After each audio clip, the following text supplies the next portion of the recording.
One thing that I value most about me living abroad is all the quirky little stories I have.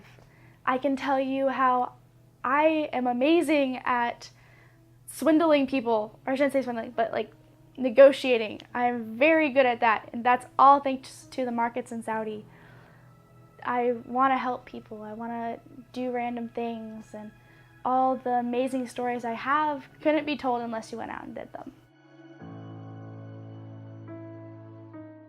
Living in Saudi Arabia, I would remember we would go to the mall and women dressed in their abayas and hijabs, they would come up behind me and pull chunks of my hair out just because I was a small white American girl. And I remember being at school and how the rich Arab kids would treat me. How I was just, oh, that stupid girl. She doesn't know what she's talking about. And how they thought they could do whatever. How they could come over to my friend's house and just throw trash. And when I would say something, oh, I'm not listening to you. You're just a girl. You're just an American. I'm not listening to you. When I moved back to the States, I was bullied for living overseas, and how I would come into class and my classmates who are my age, who I've done nothing wrong to, would call me terrorists because we lived in an Arab country. And I am not. I'm Christian. I'm Baptist. I am not following the Islamic faith, but just because I lived there for 2 years, they treated me a whole lot different. So I can't even imagine how women and men that do follow the Islamic faith and wear the hijabs, wear the abayas, actually get treated. We have this underlying stereotype that all Muslims are part of ISIS, which is 100% absolutely false. The Islamic faith is actually very peaceful, except since there's those radicals and the attacks that have happened to the US, I think that people use that as an excuse to treat others badly. And in Saudi, they see how we treat them here.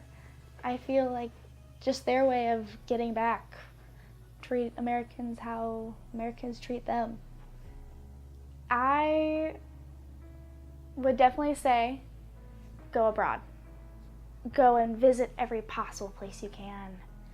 Even if you're just there for a week, you're still experiencing something new, something that it's out of your comfort zone, and you're experiencing something that you can't replicate anywhere else. No matter where you go, every place has their own identity. In every culture there's problems, we all just have it in different ways. If you can imagine how Americans treat Muslims, there's always that stereotype. Well, they think the exact same thing in Saudi Arabia. I was 9, I turned 10 living in Saudi.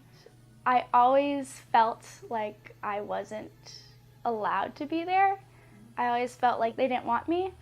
And of course, I'm just the model tiny American person. Bleached blonde hair, bright blue eyes. They didn't quite like me. Growing up, I hated it. I hated moving. I hated going all these places because you'd move, finally unpack, you'd be there for 1.5 years, 2 years, and then all of a sudden you're uprooted and you moved again. Absolutely hated it as a kid. But I think looking back on it, I definitely took it for granted. I see now how those things, how me moving all these places did affect me, but I wouldn't change it for the world. And all the crazy memories and stories I have are worth gold to me. Looking back, it was a blessing in disguise.